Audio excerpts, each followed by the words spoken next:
Assalamualaikum Ustaz. Bagaimana sikap yang harus kita lakukan setelah kita pulang dari kajian ini kepada orang tua kita? Ya antum lakukan yang terindah buat orang tua antum. Antum pulang dari tempat ini beli oleh-oleh buat orang tua.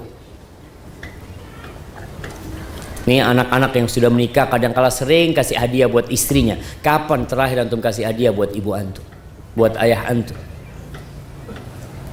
Maka pulang dari sini belikan hadiah, bungkus dengan bungkus yang baik, datang ke ayah, ke ibu antum, sambil antum pijetin kaki ibu antum. Antum minta maaf sama ibu antum.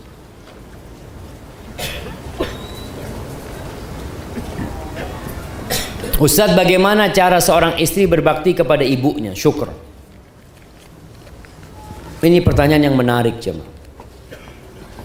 Karena ada wanita-wanita kadangkala dia anak tunggal,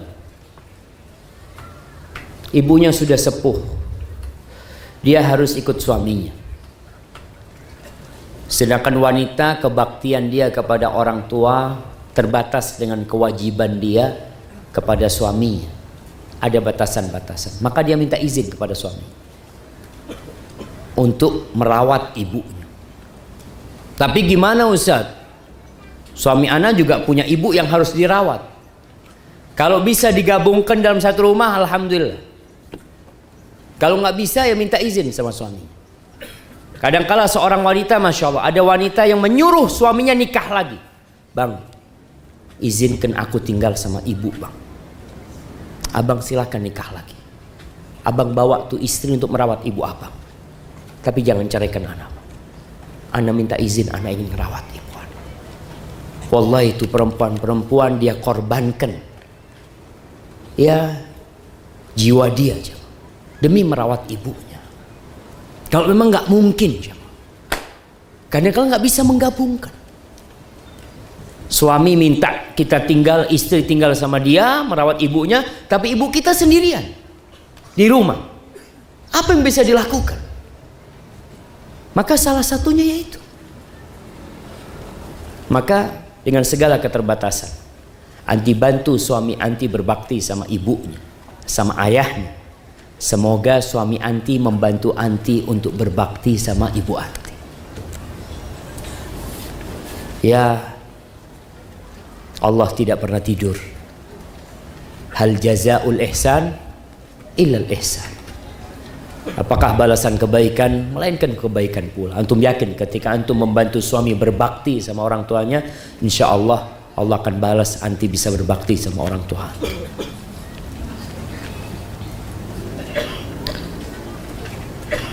Assalamualaikum Ustaz. Waalaikumsalam. Ana pernah menawarkan untuk merawat ibu, namun ibu itu menolak. Bagaimana penawaran tersebut? Apakah penawaran ana sudah menggugurkan kewajiban? Karena ibu mengharapkan yang mengurus anak perempuan. Iya jemaah, ini juga menjadi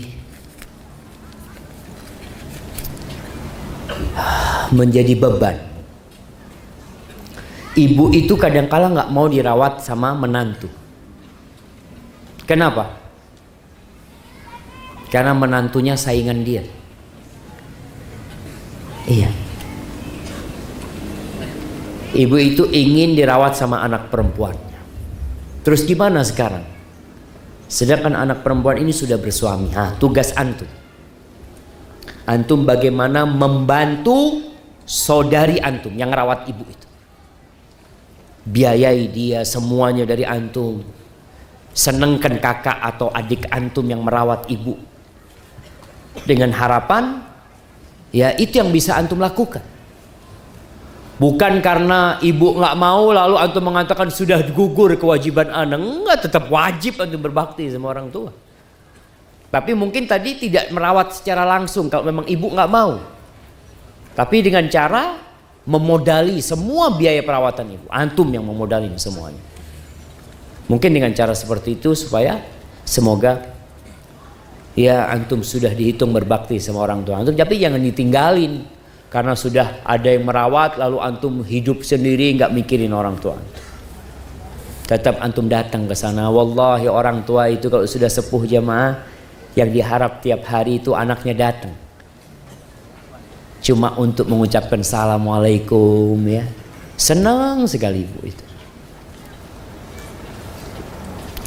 Ustadz, ibu ana masih mencari nafkah buat ana di umur beliau 55 tahun. Kalau ana tegur biar berhenti, beliau tidak mau. Apa yang harus ana lakukan karena beliau sering sakit? Ya antum yang mencukupi. Kenapa ibu masih bekerja? Karena melihat mungkin antum masih kurang. Kalau disebutkan ini mencari nafkah buat anaknya, maka tugas antum bagaimana sekarang menyenangkan orang tua, membahagiakan orang tua, sehingga dia tidak perlu lagi cari nafkah. Antum yang capek daki itu gunung buat ibu antum. Tapi kalau antum kerjanya males-males ya, ibu itu nggak tahan ngelihat anaknya susah jemaah.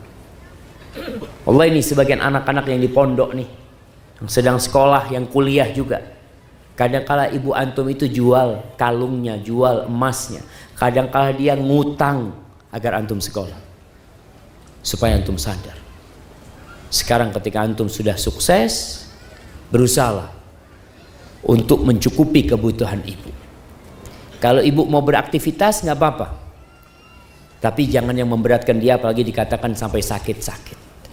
Dan bagi para anak yang sudah sukses, yang kemudian orang tuanya ikut sama dia atau hidup bersama dia, maka jangan sampai menjadikan bapaknya itu seakan-akan tukang kebun. Bapaknya supir yang nganter-nganterin anaknya, ibunya seakan-akan babysitter yang ngurusin anak-anaknya. Jangan. Tetap yang ngurusin anak antum, istri antum. Kalau butuh orang lain, gaji orang lain. Ibu antum, ibu itu jamaah kadang-kala Masya Allah, udah tua renta masih gendong anaknya, tapi punggung dia sudah lemah. Kadang-kala dia gendong sedikit capek, tapi karena nggak ada yang gendong anak cucunya dan cucunya nangis, terpaksa dia gendong.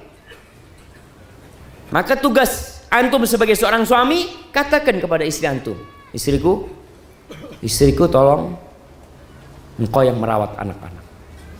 Ibu mau gendong sedikit-sedikit boleh, tapi jangan sampai dia keliling harus gendong itu anak. Apa tugasmu sebagai seorang istri? Kadang-kala ada yang memanfaatkan orang tuanya. Bahasanya memanfaatkan orang tuanya. Karena orang tuanya tidak punya penghasilan, ini anak yang mencukupin orang tuanya, sehingga seakan-akan anak bebas mengatur orang tuanya. Jangan. Maka tolong perhatikan. Alhamdulillah engkau punya ibu dan bapak yang mau tinggal bersamamu, itu surga. Maka cukupin semuanya. Jangan pernah mereka capek dan lelah. Ini tugas anak. Jadi kalau ibu mau gendong, Allah jemaah, tetaplah. Anak nggak bisa bayangin ya, ibu umurnya 60 tahun masih gendong cucunya, sambil nggak apa-apa. Antum lihat dia ngomong nggak apa-apa karena dia sayang sama antum. Maka antum harus lebih sayang lagi sama ibu antum. Ibu udah, ibu istirahat biar anak yang gendong. Antum kasihkan sama istri antum itu anak.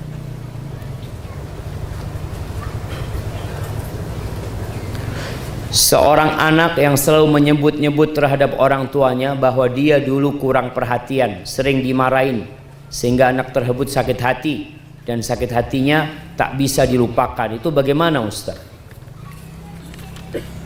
Jamaah yang nyuruh kita berbakti sama orang tua itu siapa? Allah Azza wa Jalla.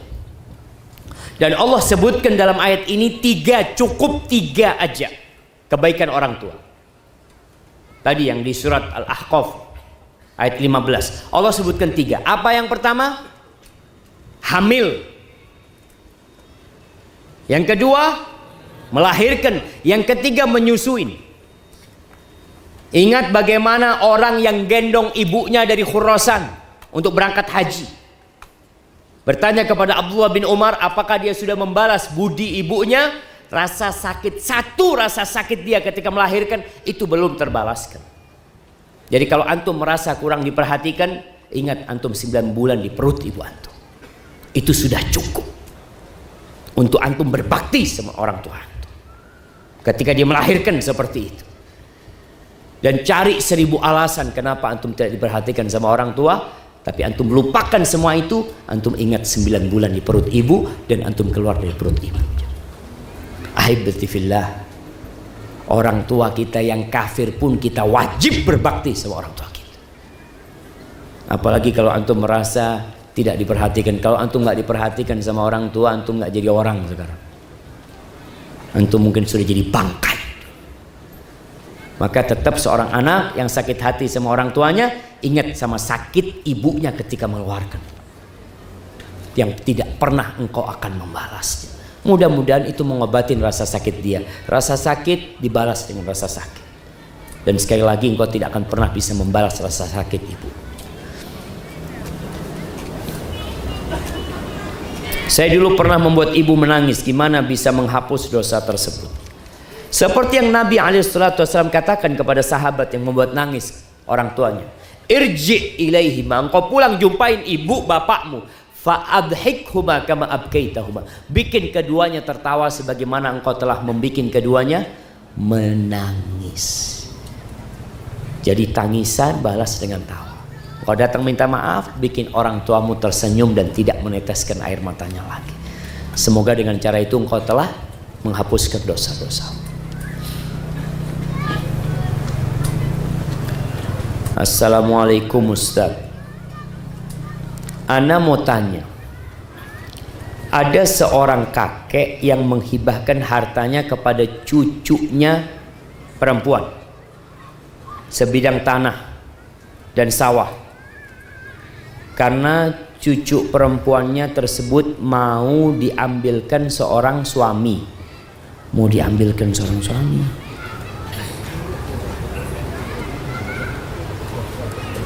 Gimana jemaah? Mau dijodohkan maksudnya.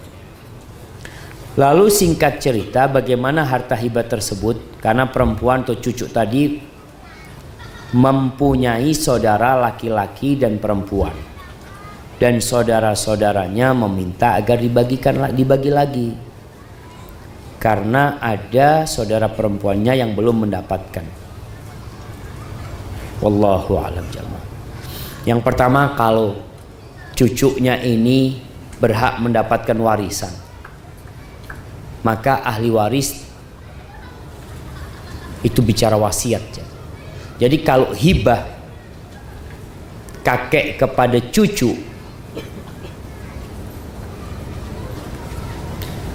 wallahu a'lam, nggak bisa jawab jemaah. Kalau ayah kepada anaknya, kalau ngasih harus adil, harus rata.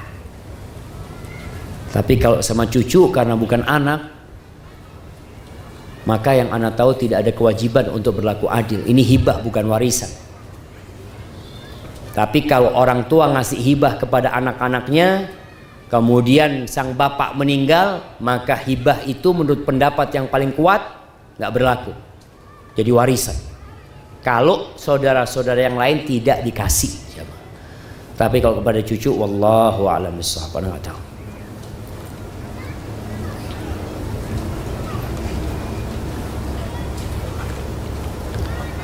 Jadi banyaknya jamaah yang hadir di kajian Ustaz, masih banyak yang menolak kebenaran manhaj salaf. Bagaimana tanggapan? Enggak, insya Allah jamaah.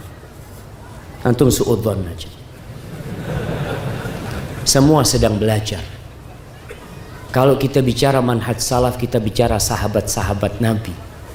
Siapa yang menolak pemahaman para sahabat Nabi? Siapa yang menolak pemahaman Abu Bakar, tata cara beragama Umar bin Khattab, Utsman bin Affan, Ali bin Abi Thalib, yang kita tahu bahwasanya jaminan masuk surga itu untuk mereka yang mengikuti Rasul sallallahu alaihi wasallam dan para sahabatnya. Hanya ada sebagian orang yang belum paham dan dia terus belajar. Maka tugas kita untuk husnudzon sama orang. Kita pun dulu juga nggak paham. Berapa banyak orang yang jumpa sama dia mengatakan, Ustadz, dulu ana suka mencaci maki Ustadz di sosmed. Ana minta maaf Ustadz. Wallahi sahih. Dia datang jumpain ana, minta maaf karena dia nggak ngerti. Sampai akhirnya nih anak muda ini semoga Allah membuat dia istiqomah. Dia pernah WA ana, Ustaz, ana ini mau tanya Ustaz, apakah yang ana lakukan masuk dakwah, kata dia, untuk menebus dosa-dosa dia.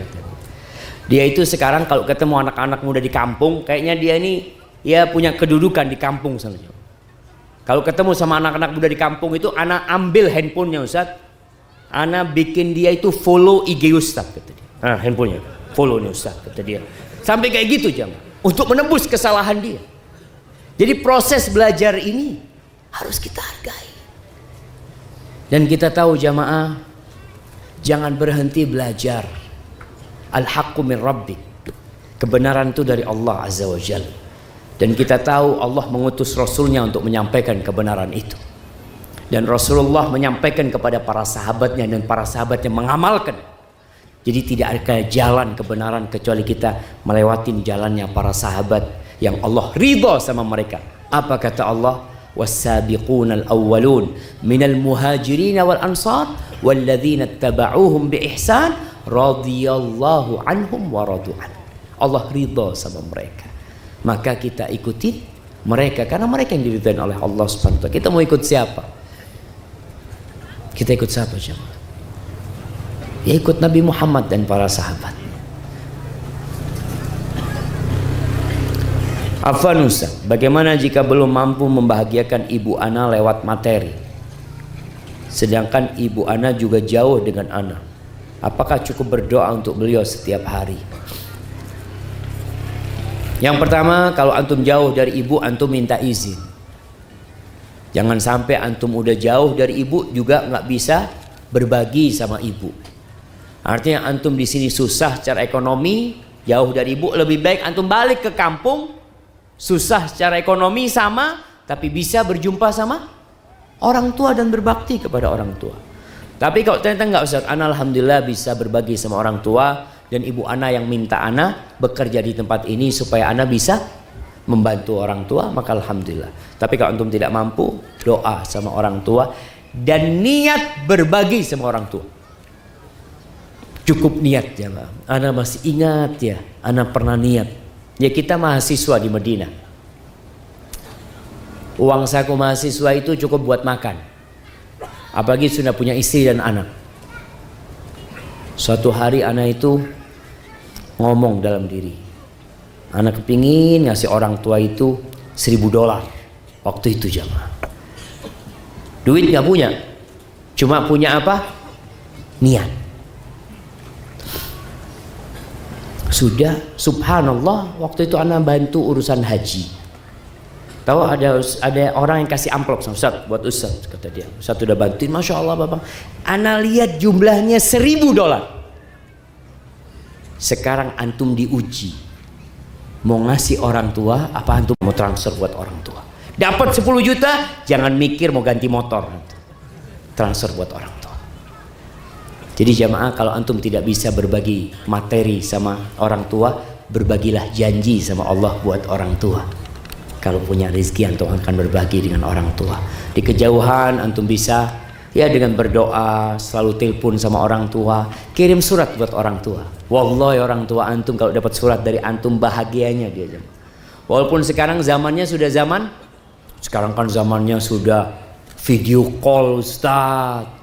Zamannya sekarang sudah WA, telepon, tapi antum tulis surat buat orang tua antum ketika antum jauh. Insya Allah tuh surat tiap malam dibaca sama ibu antum. Dia baca lagi, Allah anakku kirim surat sama aku. Padahal bisa telepon. Ada sesuatu yang indah di surat yang ditulis oleh tangan oleh anak. Hadza wallahu a'lam bissawab. Ustaz, ana mau tanya gimana mengingatkan ibu ana supaya sholat. Ibu ana sekarang sakit.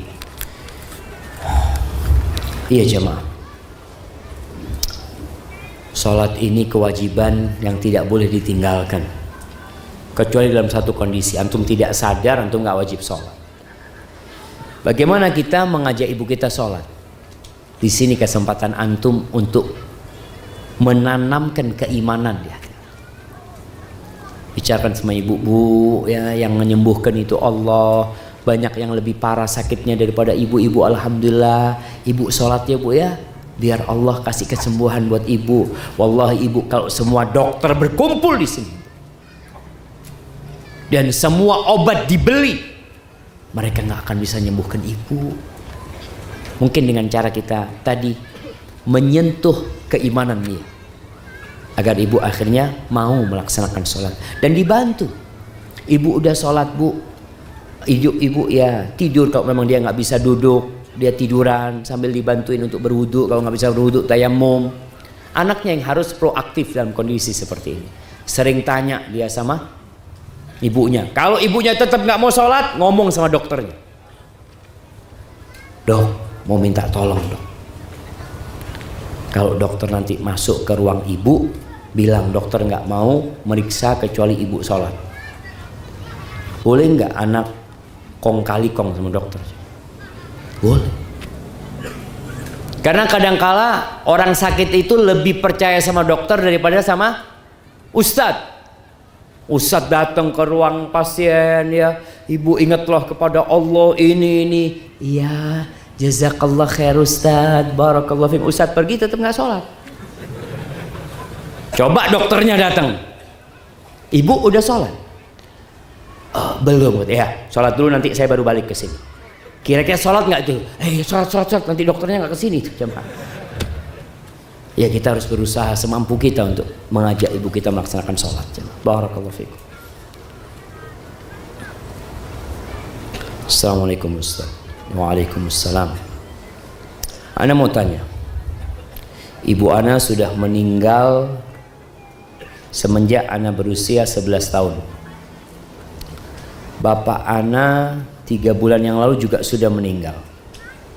Bagaimana cara Ana berbakti pada ibu agar pintu surga yang paling indah itu dapat Ana nikmatin juga? Barakallahu fiikum. Selesai pintu surga itu juga. Tapi masih ada kemungkinan kita bisa masuk pintu surga sana dengan cara terus berbakti kepada orang tua walaupun sudah meninggal dunia. Apa saja yang bisa kita lakukan? Yang pertama, mendoakan keduanya, khususnya di waktu-waktu mustajab. Antum punya waktu mustajab setiap hari antara adzan dan qomat, punya tempat mustajab ketika antum sujud, waktu lainnya sepertiga malam akhir, antum doakan ibu antum. Itu yang pertama. Yang kedua, jalin hubungan baik dengan keluarga bapak dan ibu. Antum cari tahu siapa sih keluarganya ibu, bibi-bibi antum, keponakan-keponakan ibu antum, sohib ibu antum. Rasulullah sallallahu alaihi wasallam bagaimana beliau menjaga alaihi salatu wassalam kebaktian kepada Khadijah radhiyallahu taala. Khadijah sudah meninggal dunia. Kalau beliau memotong kambing, punya rizki, yang beliau kasih itu teman-temannya Khadijah. Arsil li fulana, kirim ke rumahnya fulana, dia dulu teman baiknya Khadijah, kirim ke sana. Antum lakukan itu sekarang. Cari tahu siapa teman-teman baik ibu antum, sehingga antum terus melanjutkan perbuatan baik ibu antum dengan mencintai mereka dan berbuat baik kepada mereka. Begitu pula sama ayah antum. Yang ketiga, antum bisa sodakoh buat orang tua antum. Antum punya rizki, antum bangun masjid, niatkan buat orang tua antum. Antum cari tempat-tempat kekeringan, nggak ada air, antum gali sumur, niatkan buat ibu antum. Itu termasuk kebaktian kepada ibu antum. Yang keempat, jauhi perbuatan dosa, sehingga antum terus akan mengirimkan pahala buat ibu antum.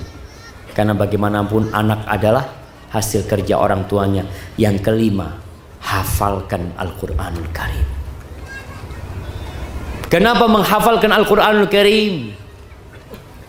Anak yang hafal Al-Quran, insya Allah bapak ibunya nanti akan dikasih baju sama Allah Subhanahu Wa Taala, dikasih mahkota. Allahu Akbar. Yang bajunya itu kalau dinilai dengan dunia dan isinya tetap lebih mahal baju itu. Kalau antum lihat di dunia ini ada baju yang harganya 1 triliun, ada baju yang harganya 100 triliun, ada baju yang harganya seharga Indonesia dan isinya. Itu baju yang antum berikan kepada orang tua antum dengan antum menghafalkan Al-Quran, itu lebih mahal daripada dunia dan isinya ini. Maka tolong nih anak-anak berusaha menghafalkan Al-Quranul Karim supaya orang tuanya kelak mendapatkan kehormatan tersebut dari Allah Subhanahu wa taala. Hadza wallahu a'lam bissawab.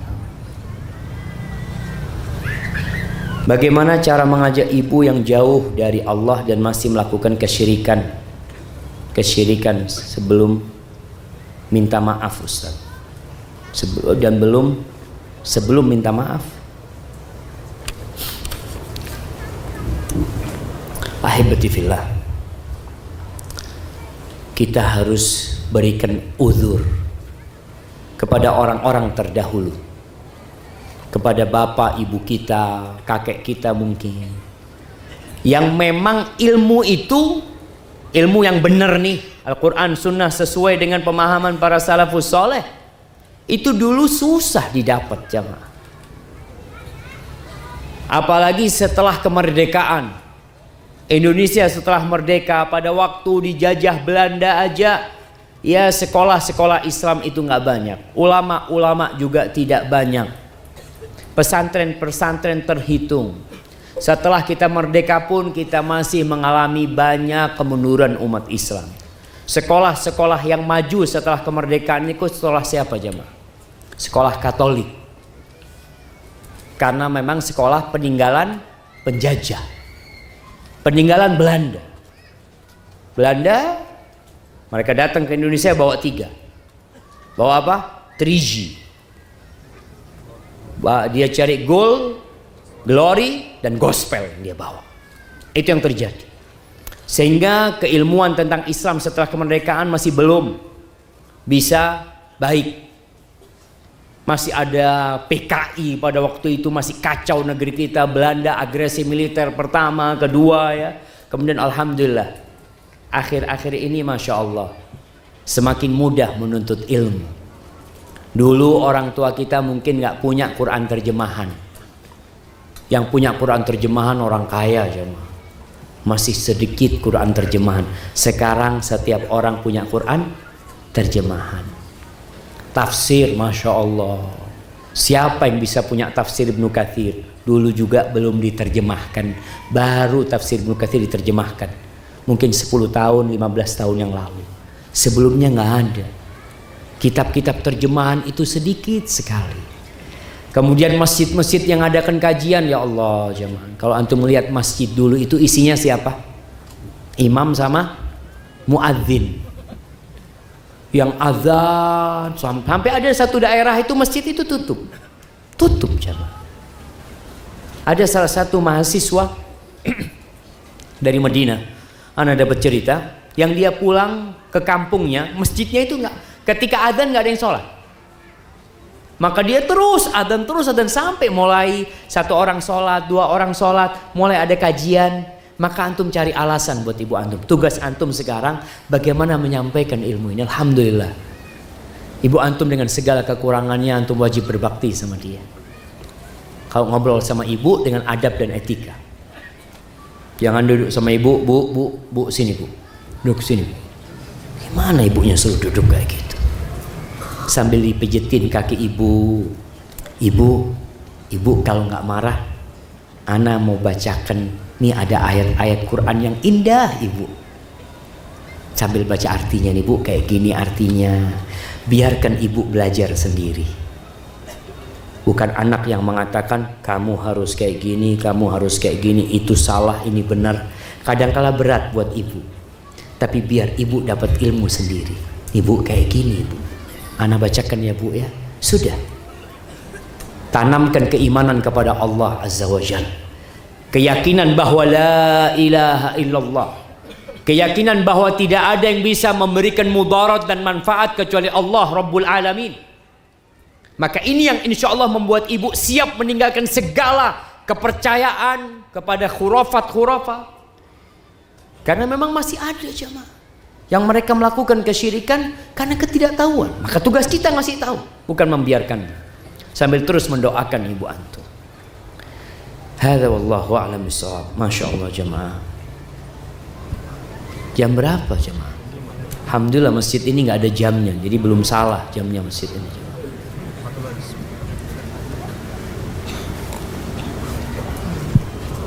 Alhamdulillah. Ustadz, anak ini sangat ingin berbakti kepada orang tua, tapi terkadang ayah anak menyakitin anak melalui lisannya. Ayah anak juga sering menyakiti ibunya atau nenek anak. Ayah anak merupakan salah satu pejabat di daerah kabupaten di Lampung. Mobil dinasnya sering digunakan untuk kepentingan pribadi. Dan juga pengawal ayah Ana ingin menghancurkan Ana, dan juga pengawal ayah Ana ingin menghancurkan Ana melalui video porno yang diberikan kepada Ana. Mohon nasihatnya. Ana juga ingin sekali melanjutkan pendidikan kuliah yang basicnya agama. Tetapi ayah Ana mengarahkan Ana untuk masuk dunia politik. Bagaimana Ana menyikapinya Ustaz? Padahal Ana tahu dunia politik sangat kejam. Iya, banyak yang jadi korban politik. Apa yang dilakukan anak? Subhanallah. Yang pertama, anak tetap berbakti sama ayah. Harapan anak kepada semua yang mulai ngaji, mulai belajar agama, tunjukkan kepada ayah antum kalau antum berubah menjadi anak yang berbakti. Lewat mana? Yang pertama, antum tidak pernah membantah ayah antum. Kalau dikatakan ayah menyakitin antum dengan kata-katanya, antum carikan 1000 alasan kenapa ayah mengatakan itu. Antum tunjukkan ketika antum ngaji, antum semakin baik. Pulang ke rumah, tadi ana contohkan, antum pijet orang tua antum. Pijet orang tua antum. Di rumah bawa oleh-oleh, ayah tahu ayahnya suka pisang goreng, bawa nih, beli pisang goreng. Ya ini enak banget ayah, ana beli ayah khusus buat ayah, ana beli. Mulai antum menjalin hubungan baik sama ayah. Biarkan ayah melihat ada apa sama anakku ini. Karena banyak orang tua ketika melihat perubahan di diri anaknya, penampilan berubah, dilihat anaknya mulai tumbuh jenggot, rame juga anaknya mulai cingkrang. Oh, ini terpapar radikal ini anak. Orang tua takut. Karena memang cadar. Kenapa banyak orang kok mengatakan, oh kita nggak tahu, ternyata cadar itu ada yang positif. Subhanallah. Karena memang media selalu menampakkan yang negatif-negatif. Yang positif mereka tutupin yang berkaitan dengan umat Islam. Itu yang terjadi dengan media. Maka mau tidak mau kita menjadi korban. Anak-anak tadi dulu aja ketika anak pulang dari pondok pakai jenggot langsung disidang sama orang tua. Dulu jemaah, anak pakai jenggot itu tahun 95 kira-kira. Kelas 5 apa kelas 6 di pondok. Itu pulang langsung heran orang tua. Ini ikut aliran apa ini anaknya? Maka untuk menghindari semua itu, karena memang agama kita terbuka jemaah. Islam ini datang mengatur segala-galanya. Sampai cara engkau masuk ke toilet pun diatur. Cara tidur pun ngadep kemana diatur. Makan pun diatur. Apalagi urusan-urusan yang besar. Maka tolong antum sekarang tunjukkan kebaktian sama orang tua. Kalau bicara ayah mau politik macam-macam, tinggal komunikasi yang baik sama orang tua nanti. Dan kalau seorang anak kuliah di sebuah perkuliahan yang tidak ada pelajaran agama, alhamdulillah. Kuliah itu berapa jam sih jemaah? Berapa jam kuliah itu jemaah? Sehari? 5 jam? 5 apa 4? 3 jam? 3 jam. Antum masih punya waktu 21 jam untuk belajar agama. Makanya usahakan memang daerah-daerah kampus itu ada kos-kosan yang syar'i. Nih teman-teman di Lampung yang punya kelebihan rezeki, antum bisa berdakwah dengan bikin kos-kosan daerah kampus yang syar'i. Habis maghrib ada kajian di kos-kosan tersebut. Baik yang akhwat, baik yang ikhwan. Mungkin kita belum bisa membuat kampus yang bisa anak-anak itu dapat pelajaran agama. Maka paling tidak kita menyiapkan sarana bagaimana anak-anak itu dapat pelajaran agama yang cukup. Jadi kalau antum punya pengawal ayah melakukan itu, antum sampaikan kepada ayah antum. Antum katakan, ayah, ana diberlakukan seperti ini pengawal ayah. Supaya ayah juga tahu. Karena ada orang-orang yang kunci keburukan. Bukan ngajak orang lain berbuat baik, malah dia kirim video-video seperti itu. Na'udzubillah min dzalik. Baik. Kayaknya pertanyaan terakhir jemaah. Assalamualaikum Ustaz. Waalaikumsalam. Mohon bantuan doanya untuk kedua orang tua ana yang mana sampai saat ini ana berumur 31 tahun, orang tua ana khususnya abah ana nggak melaksanakan sholat sekalipun walaupun Idul Fitri dan Idul Adha. Wallahi jamaah, berat memang jamaah. Kenapa itu terjadi sama orang tua kita? Mungkin salah pendidikan dari kakek, nggak diajarin sholat. Kita tahu bicara sholat ini sejak umur 7 tahun anak itu harus disuruh sholat. Ini ayah sampai tua sulit mau sholat. Apa yang harus dilakukan? Jangan serta-merta nyuruh, ya yuk sholat, yuk sholat, yuk sholat. Karena yang membuat orang sholat itu kalau motornya ada bensinnya.